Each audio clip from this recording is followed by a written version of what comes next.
Hi. Hi, Leslie. How are you? How are you? Great. Great. Well, hi, everybody. Thank you for joining us. I am Leslie Zemeckis. I am an author, actor, filmmaker, but I am thrilled to be here celebrating Katie Lattari and her brilliant book, Dark Things I Adore. And I adored it. So Katie holds a degree from the University of Maine and the University of Notre Dame. Her first novel, American Vaudeville, was published in 2016 and was a semi-finalist in Subito Press's annual fiction contest. Her short fiction has been published in such places as, do you say NOO or No? New. No Journal, The Bend, Stolen Island, Pennsylvania English, and many, many other prestigious places. Now, I love Dark Things I Adore. It takes place over two timelines. The first in 1988 with a group of artists in a prestigious art camp in the woods of Maine. And woods are so great for atmosphere and bad things to happen. So this group is ambitious. They're filled with secrets, and two friends witness a death. Now, flash forward to 2018, where we meet Audra, who is an artist. She is fierce, she's smart, she's complicated, and she has talked her womanizing professor into a weekend away in Maine, ostensibly to talk about her thesis, but she has revenge up her sleeve. Now, this book will keep you guessing. It's tight, it's twisty, and it's absolutely beautifully written. Katie is a master at painting with her words. The New York Times book review said it was a web of revenge, whose careful and sinewy plot revels in chilling detail, who gets to make art and who gets consumed in the process. So, Katie, do you want to start with just reading something from it first? Yeah, I'd love Jump into the to. discussion. That Great. sounds great. So hi, everybody. Hi, Leslie. It's so nice to sort of virtually meet you. We've been corresponding for months now, and you've been such a wonderful and fabulous supporter of my book, which has meant the world to me. So thank you for that so much, and thank you for being here. And I want to thank Barnes and Noble. It's truly been like the thrill of my life to get the book of the month sticker for mystery and thriller from Barnes and Noble. It's been wonderful. Everybody at Barnes and Noble has been wonderful to work with, from local stores on up. So thank you so much. Thank you to SourceBooks, and thank you for everybody who's tuning in today. I know there's a lot of other things that could be grabbing your attention today. So I really appreciate you being here. So yeah, I'll do just like a brief reading from the book just to give us a little bit of a taste of it, and then Leslie and I will chat a little bit about the book. So all you need to know at this point is that, like Leslie was saying, Audra has sort of lured Max Durant, her professor, up to her remote home in Maine. So they're there now. The day before, he injured his ankle a little bit when they were on a walk. And so because he's a professor, he's taking some time just to do a little bit of grading in one of Audra's extra rooms in her home before he goes back to Boston, where he teaches. And he's just opened a very sort of menacing email that's really freaked him out. So that's sort of where we are. And this is from Max's perspective. Everything seems to slow down, tunnel down into one point of light. I can hear my heart in my ears, as if the rhythm lives there. My finger hovers above the trackpad. I look down and see it shaking, my hand, my finger. It acts as if outside of me and clicks. It says, "Who are you drawing these days? Who are you painting?" A strangled yelp erupts in my throat, and I stand up so fast the chair falls over behind me. The clatter it makes startles me again, my shoulders high and tense as a spooked cat. Then the room is still again, just my breathing, the silent scream. I reread the words over and over again. It's like worrying the shell of a scab. I read it and read it. It stings each time. I force myself to look away from the screen. I inhale more than breathe. I push my eyes onto objects around the room, struck with a creeping vertigo. The solid wood desk. I press my hand onto it. A photo of Audra and her grandfather on the sideboard, the window behind me, sunlight. the nice Persian rug under my bare feet. I curl my toes into its fibers. I breathe in and smell furniture polish. I focus on these things, these real things I can touch and sense, like a dreamer wanting to banish away horror with a pinch. When I look down at the screen, the email is still there. I feel sick. I slam the laptop down hard enough that for a split second I worry I may have broken it. I stand up too fast and cry out when my ankle angrily protests a hot spike driven in sideways. The bite of it is jagged and clarifying. My astonishment that became fear has now become anger. Who would do this to me? Who could do this to me? Who would want to do this to me? I pace around the room like an animal, trying to get a hold of myself. Maybe I didn't see what I saw. I did. Maybe it doesn't mean what it meant. It does. I lean against the desk and force myself to take 3 deep breaths. I turn my gaze out the window. The light is pushing from clear and lemony into veiled and golden. This must be the light Audra was talking about yesterday, our light for looking. I glance over at my laptop and feel only terror. I can't open it. Not now. Later. I'll look at it again later. Maybe I didn't see what I saw. The room feels too quiet now. The laptop too menacing. I flee the room. Audra's on her couch, legs tucked up under her. She's reading Trout Fishing in America by Richard Brautigan. She looks up at me, expectant, happy. So were you able to get the ankle? I say, by way of reintroduction, my voice terser than I want it to be. Audra is cut off. She looks sheepish. It kills. Advil, she offers. I nod. How about a drink? How about several? I say. I watch her get up and go fetch me these things. I stand in the living room, dazed. Someone knows what I did, and someone knows that I'm back.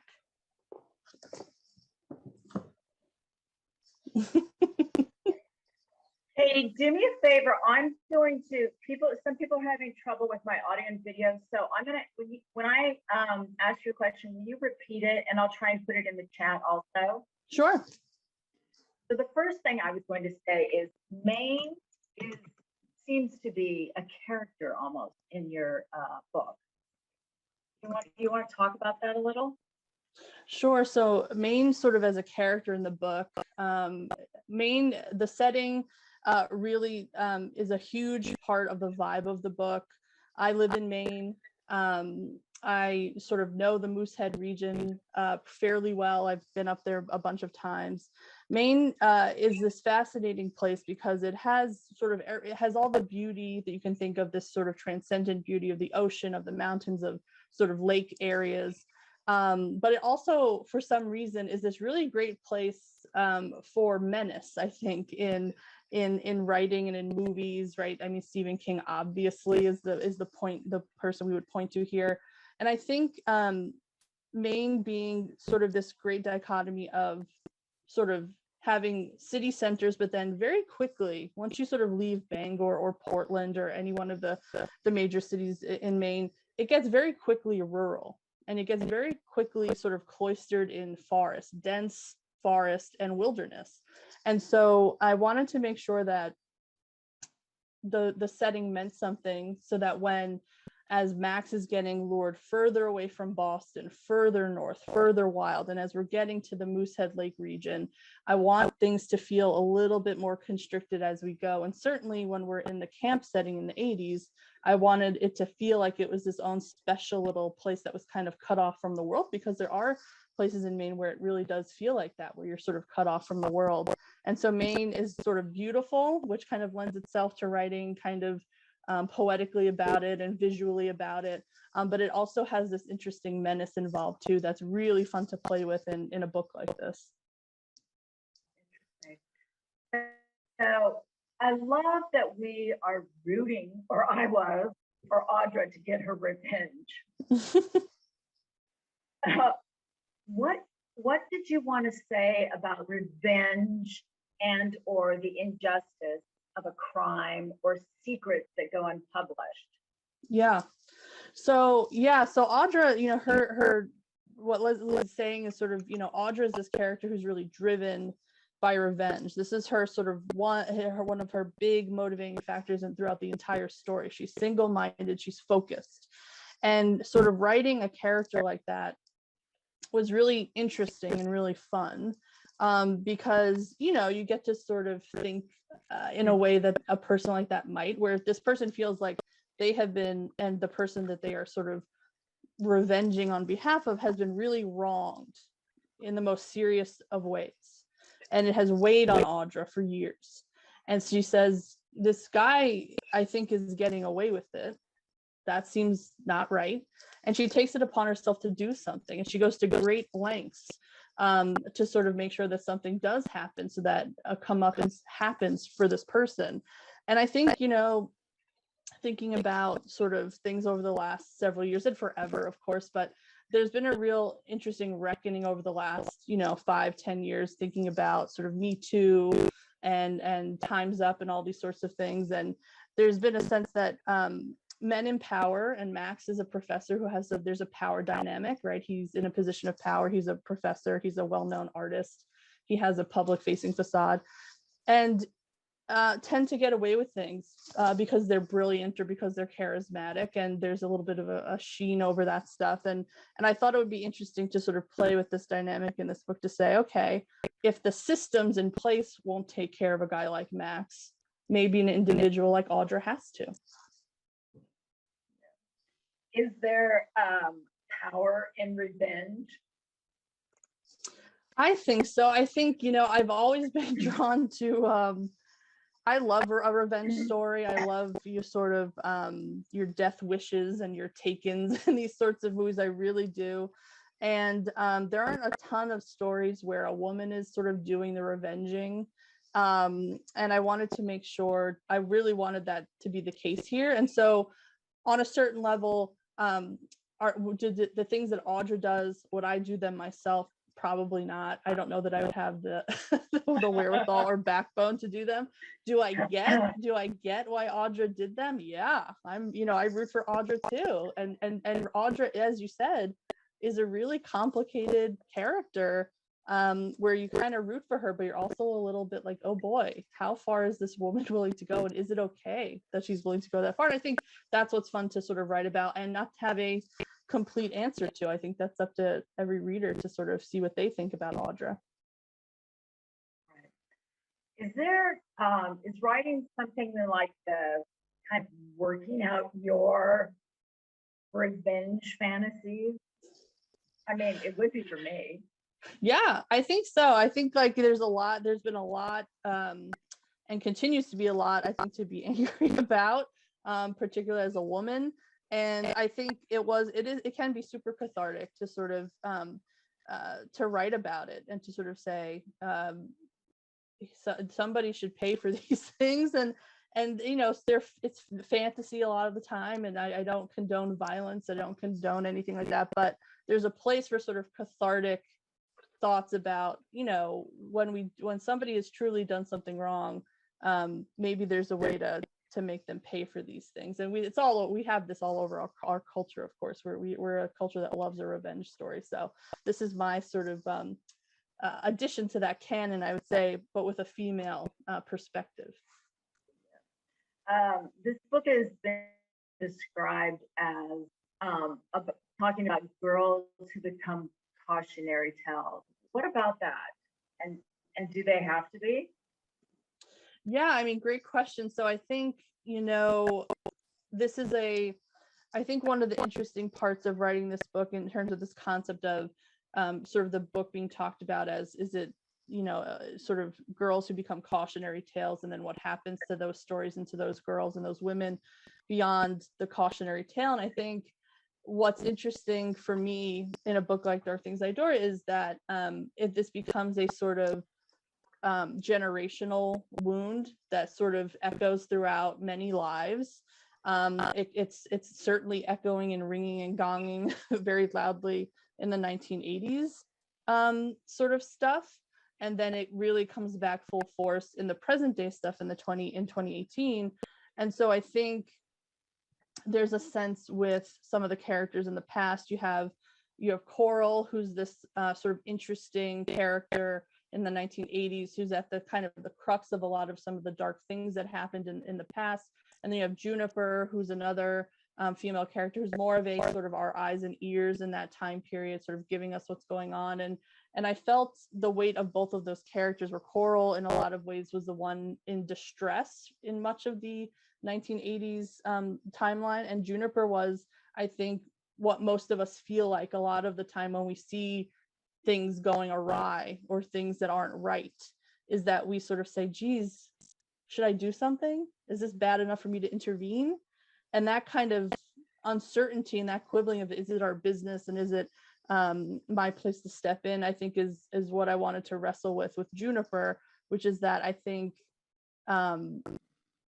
how we sort of handle and think about victimization can be problematic, and then how when we feel empowered to step in is also a very tricky thing.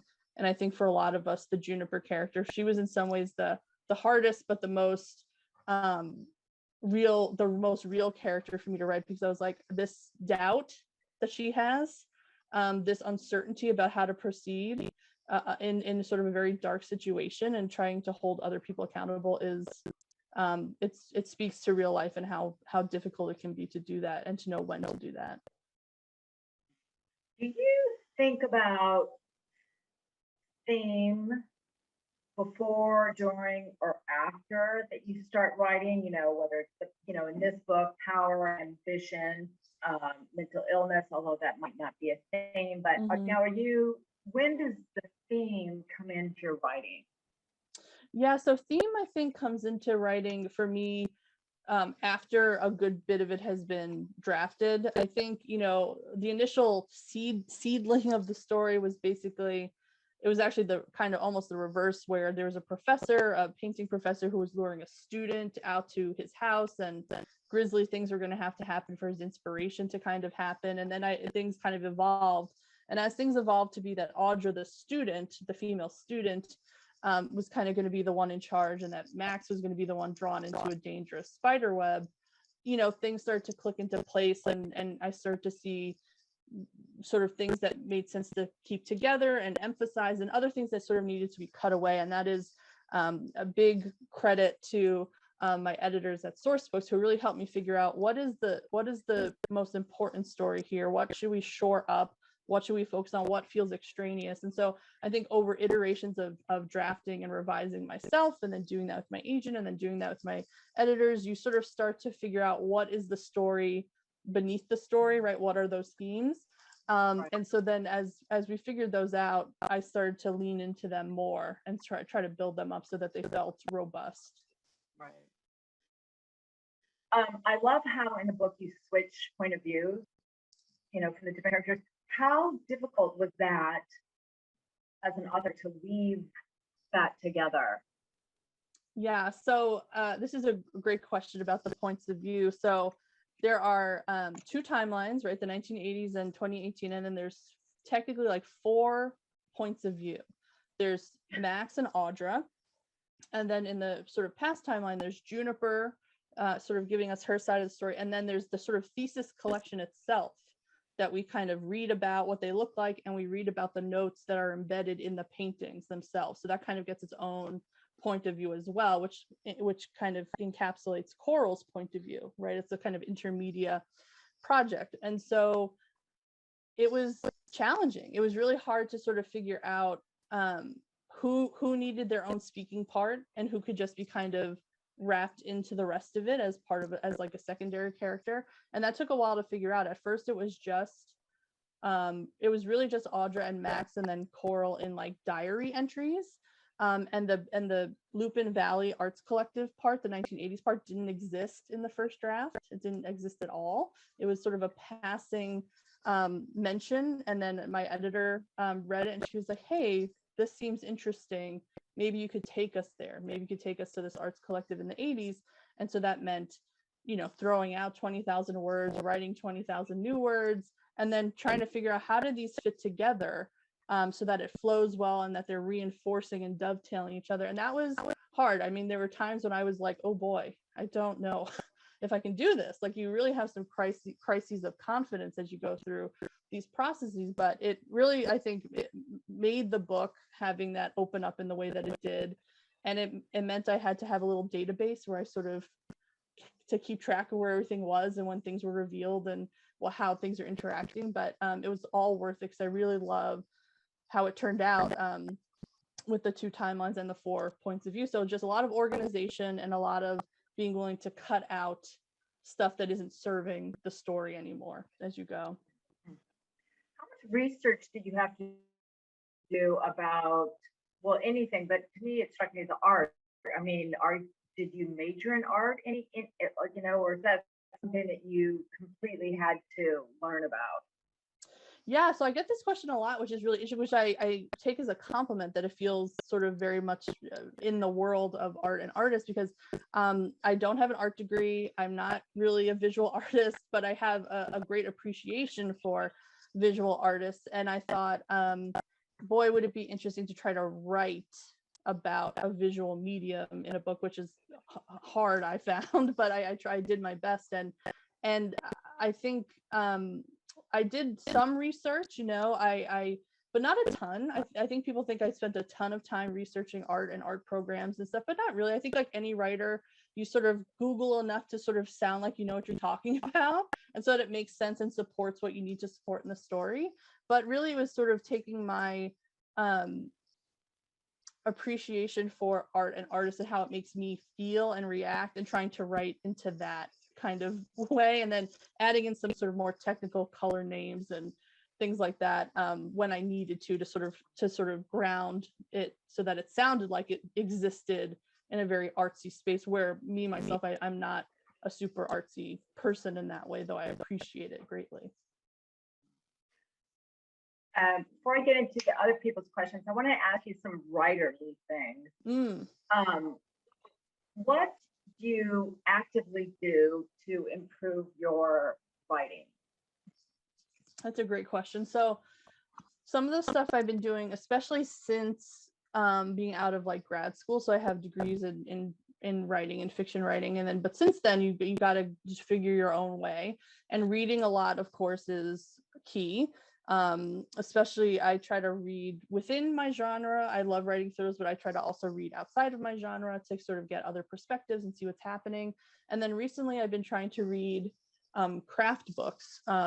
So I read a book about sort of a new way to think about writing workshops and what our focus is when we go into a typical writing workshop, and what are some new ways to think about that, which helps me think about how would I workshop myself if I had to, and going through the process. So I try to read some craft books. And then one thing that I do that I think I sort of do it for fun, but I think it's been probably the most important part of my development, honestly, is I write fan fiction. I write a lot of fan fiction just for myself. I don't post it anywhere. I've never posted anywhere, but I love the idea of taking a story. It's like a great writing exercise. You have the basic tenets of what this is, and you say, how can I play? How can I expand? What would I do with this story? And I was a person who struggled with plotting and with dialogue.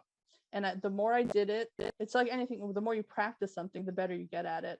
And so that's what I found over years of just sort of noodling around with fan fiction. My writing improved, and I think it's just, putting in the 10,000 hours, like with anything else. You just keep doing it and you get better, I think, as you go. Right. That's so interesting. So what is your writing process? Do you like get up, have your coffee, and just go, or what do you do? So yeah, I'm like I'm not a person who has a real process, I have to say. I would say that I kind of consider myself like a tea kettle writer, where I can sit and sort of burble for a long time and think about stuff and stew on things, and then once I'm ready to go, I can write for hours and get a lot done and kind of do those sorts of things. But I'm not a person who writes even every day, and I don't write at a specific time. It's really catch as catch can. Like so many writers out there, I work full time, at an office job, and then this is sort of what I do in my free time. And so it's really sort of catch as catch can, and just getting into a groove once I'm there, letting myself have hours at a time to just sort of to keep going on it on a weekend, let's say. So once I'm in there, I can get a lot done, but I'm not super consistent throughout the week. I love it. I love knowing what people think. So earlier, you and I exchanged about the feminist perspective of your work and in particular female bodies. So I really want to talk about that. Mm-hmm. Yeah, so I was curious to sort of hear, because you have done a lot of writing around sort of so I would say the female body and sort of the female as sort of object of desire and things like that. And I think my book has some of those elements relating to sort of how women are looked at, commodified, sort of used for pleasure or for success, as is the case with Dark Things I Adore. And so I think I was just sort of curious to hear if you had any thoughts about all of that kind of thing and the work that you've done in the past. Well, I'm going to have to write some too, since my audio, I guess, is going in and out for some people. What's interesting to me from my burlesque film and book that I didn't realize until a couple years after interviewing all these people and writing all these stories is these women never disparaged their bodies. Mm. And I was interviewing people that were working from the 1920s to the 1960s. And it's interesting, it's like, well, when did it come in that all of a sudden you're comparing, or I mean, it was interesting to me. And these were women that were, semi-nude, whatever, never once disparaged their own bodies. Interesting. Yeah, a lot of power, it sounds like in these women. How do we get back to that? And I think we can honor that in our writing somehow, fiction like you do. That it's the feminist and a female body doesn't have to be a certain thing, right? And it doesn't have to be compared, which is what I always think. Interesting is the comparison. Yeah, I love all that. I love kind of figuring out that we have this connection of sort of thinking about sort of women and sort of how women's bodies play different roles in various types of art and in the culture. So that was really, really fun for me. And how they're portrayed. Okay, so here's some questions that came in from readers. Do you enjoy drawing up your protagonist or your bad guy, bad girl more? Ooh, good question. So do I like sort of drawing... which one? Comparing, which do you like doing Which better? do I like more, sort of drawing out either sort of the bad guys or the good guys? Gosh, it's hard to choose, because I think in with Max and Audra, where I think you can make an argument either way about who's the bad guy and who's the good guy, maybe. But for me, I think Max is fairly, despicable. And so it's sort of fun to write a guy who is despicable, but he doesn't really get that he is. I think, and I think most sort of villains, real life villains, don't think that they're villains, right? And I think that's kind of what makes them interesting. And Max is definitely one of those guys where he's not the most self-aware. He's very into himself. He's very self-absorbed, but he's not very self-aware. And so this plays very well to what Audra has going on, because I think the thing that's super interesting about how these two characters interact in this book and having them both in POVs is that both of these people are 100% sure that they know exactly what's going on. And neither of them are 100% right about that. There are things that Max doesn't understand about what's happening this weekend, and there are things that Audra doesn't know about what's going to happen this weekend, even though she thinks she does. So I think that absolute commitment to thinking they understand everything, or the smartest person in the room, makes it really fun. And then because Audra is, I think, sort of more the good guy potentially, she's fun to write because she's in response to that, but it is also her own thing. So it's a hard question, because they were both really fun to write. And of course, on a visceral level, Audra was fun to write because she got to do, I think, the thing that most of us would want to do to Max if we got the chance. Yeah. Somebody asked, what was your hardest scene to write? I think the hardest scene to write I would say scenes. I'll say multiple art were Coral based POV scenes, because Coral is a character who is really deep and complex but troubled, and I wanted to express her in a way that was respectful. I didn't want her to seem one-dimensional and like she was a kook or she was crazy. She's not crazy. She's not. She has some issues, like we all do, mental health issues, right? That were sort of exacerbated by some toxic things that were around her. And so I think for me, writing with respect and honesty, a character going through some really heavy stuff without it feeling flippant was the hardest part, just because I felt such a responsibility to do it justice. And so I think for me, those are the ones that I sort of worried about the most and labored about the most, because I wanted them to be right and respectful.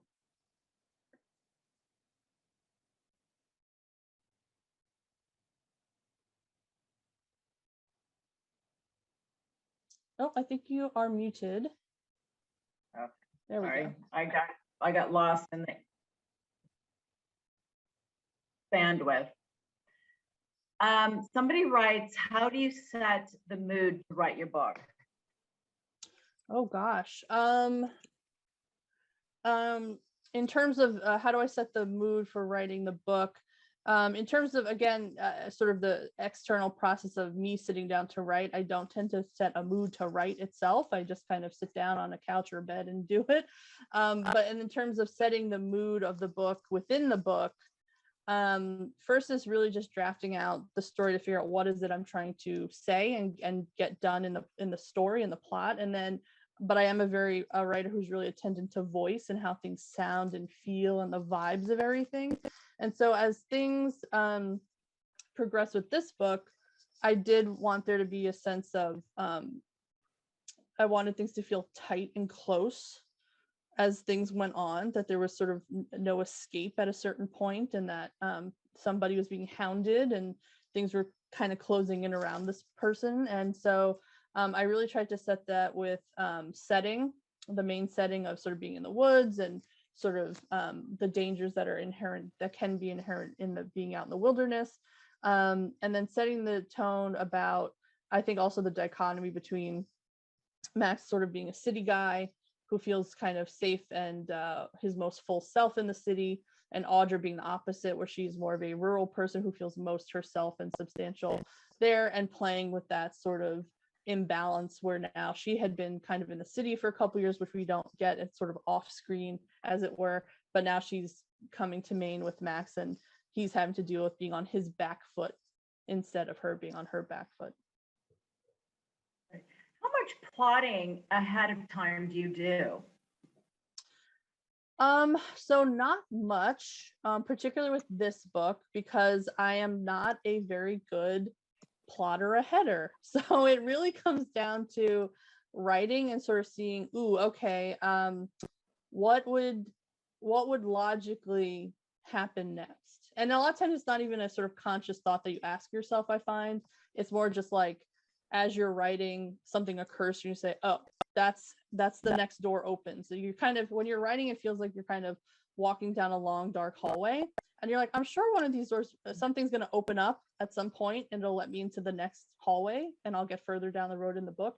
And that's always kind of what it's like for me, is I'm walking down a dark hallway, not sure where I'm really going, hoping it leads somewhere, and then something occurs to you, the door opens and you're like, okay, I've been let into the next room and I can go from there. So that's kind of how it works for me, is I sort of say, logically speaking, from here, again, subconsciously or not, how would this person react, or what would happen next, or etc. And then if things kind of roll from there. So I don't do a ton of plotting ahead of time, just because I find that the book ends up kind of telling you what it needs to do. What books did you read as a child? Okay, so as a kid, I really like to read Goosebumps, perhaps unsurprisingly. I really liked, there was these little books called 1 Minute Mysteries, and they were just like this little paperback book, and it was like a page and a half, and it was like sort of a Sherlock Holmesian book where it would give you a little scenario, like a brain teaser, and then you would flip the book upside down on that next page and you would see what the answer was. So I sort of an entree into sort of the Agatha Christie world and the Sherlock Holmes world. So I really loved those. And then I really loved, I guess I was really into series, but I think a lot of kids are into series when they're kids, is like Animorphs and things like that. I liked kind of sort of books like that had a little bit of edge of I don't know, danger or sort of strife to them, I guess, a little bit. Somebody asked, does the book have to do with you, with your or someone's real life experience? Did the book have to do with mine or someone else's real life experience? So I would say, you know, yes and no, in the sense that I don't think that there are many people out there who have not come across a Max type. It doesn't mean that you were victimized by the Max type, but I think it's pretty common to come across a professor or a boss or a whatever, somebody in your life who is like, ooh, they're kind of icky, and hopefully they're not doing anything too icky behind the scenes that you don't know about, but they make you feel uncomfortable, or they make other people feel uncomfortable about whatever it might be, sexual advances or whatever. And you know, academia is not free from that, just like any other workplace. There are power dynamics that can make it complicated. So while thankfully I did not sort of experience some of the stuff that, you know, was going on in this book, it's certainly there, and I've certainly sort of peripherally seen things that were uncool that had to be taken care of in various ways. So I think these are very, unfortunately, very common, very kind of human things. So yes and no, where it's not specifically about me or somebody that I know, but it's, you know, you live and breathe, right? And you sort of see what goes on around you. How long did it take to finish this book? So how long did it take to finish the book? So I started writing it in July of 2017, and I finished a first draft in 2018, and that's roughly when I got an agent, was in 2018. I did a bunch of revisions with her for like a year, and then we sold it to Sourcebooks in 2019, and then I did like a full year of revisions with Sourcebooks, and then it came out in 2021. So it was a 4-year process, 3 years of which were sort of drafting and revision based. So that was what the process was for me for this book. Is that hard to have it over such a long time?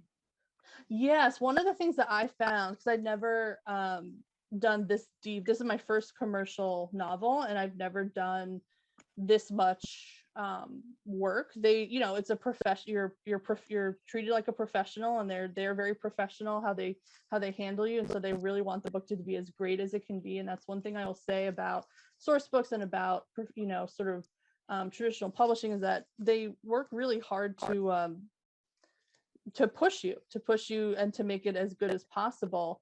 And I'm really grateful for that. And I think one of the things that I found challenging was, as things evolved, the story basically stayed the same. All the same things basically happened. We just kind of honed in and crystallized how they should happen, and to whom, and in what order. And what I found was, as time went on, because I had been touching and involved with the book for so long, that I was like, okay, which version are we currently in? Is this character still there? And you would have these like phantom like memories of like, oh, they go to this site in like 3 drafts back, but are they still? And then you'd have to check. So I found this sort of weird layering confusion effect happening over time, where I was like, okay, I have to step back from this for a second, just to see like, what is in this draft? What are we keeping? What's here? And sort of not getting hung up on that. So it was sort of an interesting process. That was challenging for me, because I'm not good at differentiating some of that. It all gets kind of mushed together over time. What do you love most about the world of mystery and suspense and darkness? Oh gosh, what do I love most about the world of mystery and suspense? So I think what draws me to thrillers and mystery and suspense is what draws a lot of people who are into sort of thrillers and mystery and suspense and true crime, which is that you can't believe that people could be so horrible, that people could make the decisions that they make, and yet they do.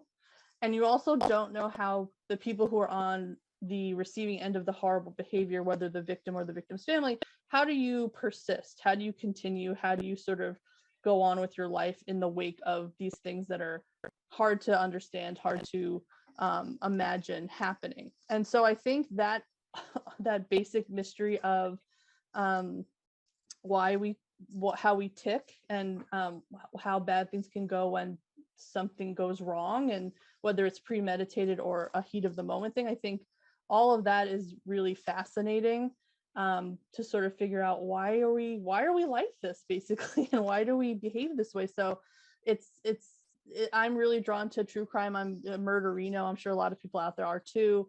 And I think that's what draws us in, is sort of being like trying to figure out the why of it all.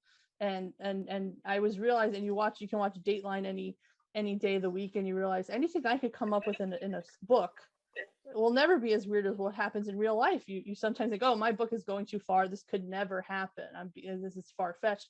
And then you're like, no, it's not. Go watch one Dateline. You'll see it's absolutely not. Oh, it's so true. Are you going to stay in this genre? Yes, I think so. I for a long time was trying to figure out sort of what I wanted my lane to be. I knew I wanted to write and continue to write and try to get published. And I tried different things. And then I sort of, after much thought and much like therapy and much all these sorts of things, I just had this sort of very clarifying thought of, why am I not trying to write the stuff that I love to read and the stuff that I love to consume? It seems like such an obvious thing, but it took me years to figure it out. And once I did, Dark Things I Adore happened, and I'm really proud of it, and it made me realize that this is absolutely the genre that I would like to stay within and try to continue to publish in, is thrillers and mysteries. Okay. Somebody asked, when did your love for reading begin? When did my love for reading begin? Pretty young. I think, like most people who are sort of English, nerd type people, I always was into language and poetry and reading and writing. So I was always one of those kids who just was, that was my thing. It was my thing all through school. It was my thing at home. So I had my, I loved a Scholastic book fair. My God, did I love a Scholastic book fair. And I had little trapper keepers of loose leaf where I wrote my own stuff. So I think it's just one of those things that was always with me on some level. And I had continued it from when I was super young to the present day. So yeah, very young, and reading all sorts of different things. You journal? I don't journal. I'm one of these people who I wish I could journal. It seems like it would be very valuable. And then I try to journal, and then I never keep up with it. And then, like so many people, I have all these beautiful like notebooks that you just like, oh, what a gorgeous notebook. And you write in the first page, and then you're like, you never come back to it. So I'm one of those people where I'm like, I have ambitions to journal, and then I never do. What is a dark thing? Oh, wow. What is a dark thing? Well, I think you could define it in a lot of ways. And I think this book kind of does. I think you can think of it as certainly sort of the obvious sort of horrendous, perhaps acts of emotional, mental, or physical violence that can happen. But I think it also could be tonal. I think it could be how something feels, sort of like in the paintings in the book. There's nothing violent or sort of necessarily inherently scary about the paintings in the book, but they're imbued with something that feels a little heavy and feels a little dark. So I think dark things could be anything you can imagine them to be, probably.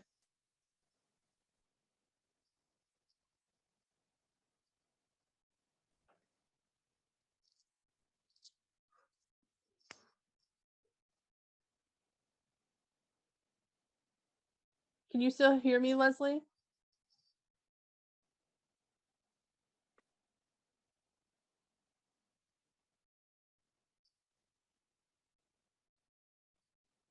Not sure if Leslie, can you still hear me? Yeah, now I am. I couldn't for a second. Perfect. Sorry. No problem. Where do you get your ideas for your stories? Where do I get my ideas for my stories? So yeah, This one, I don't know where it came from. I tend to write led by voice, so I just start writing, and then it starts to get a little vibey. I'm a writer who is really led by vibes and like feelings rather than sort of like story or character. And so then once I get a little bit of writing under my belt, a paragraph or a page, I start to be like, well, whose story would this be? Who's saying this? Where do they fit in the world? And then it starts to expand from there. So this idea kind of came out of just one of those kinds of things, or sort of just writing and sort of seeing what happened, and then it just snowballed. But I'm working on a next book, and that one came out of, I don't know where it came, but it came out of the blue kind of. But I knew I wanted to write a story about women who were sort of a little older than the typical thriller protagonists. Usually thriller protagonists are like in their 20s or early 30s, and I was like, I'd like to sort of base a story where the women are sort of in their 60s and they know some stuff. They've lived a life and they've been through some stuff, and I was really sort of inspired by what's that miniseries, Olive Kitteridge, that was on HBO. I was like, there's a broad who's seen some things, and I'd like to sort of get a story from a woman like that's perspective, where something really crazy happened to her when she was younger, and how would she kind of process through that. So that was the impetus behind the next one that I'm still working on. When's your next one come out? No date yet. I'm still working on sort of the drafting process, but hopefully there'll be news, soon-ish. The publishing world, as you know, is slow, but mighty. And so hopefully there'll be news at some point about what might happen with that book. So here's hoping. Yay. Well, look, I want to thank you for writing this amazing book. It really touched me. I was so drawn in by the characters, the description, the prose, absolutely everything. So I loved it. Thank you. Thank everybody for attending. Barnes and Noble. Katie's book is July. It's mystery thriller monthly pick. It's available 24/7 on barnesandnoble.com. There it is. It's a beautiful cover, or at their stores. And this has been great. It's been I'm sorry I've been freezing my internet here in Italy, but hopefully you got all the questions on the side, and Katie shouldn't have frozen up, so you should have gotten all your great answers from her. Thank you so much, Leslie. This has been great. It's been a delight talking to you. Thank you to Barnes & Noble. Thanks to you, everybody out there, for watching and attending. I really appreciate it. Absolutely. Have a good night, everybody. Good night, everyone. Or day.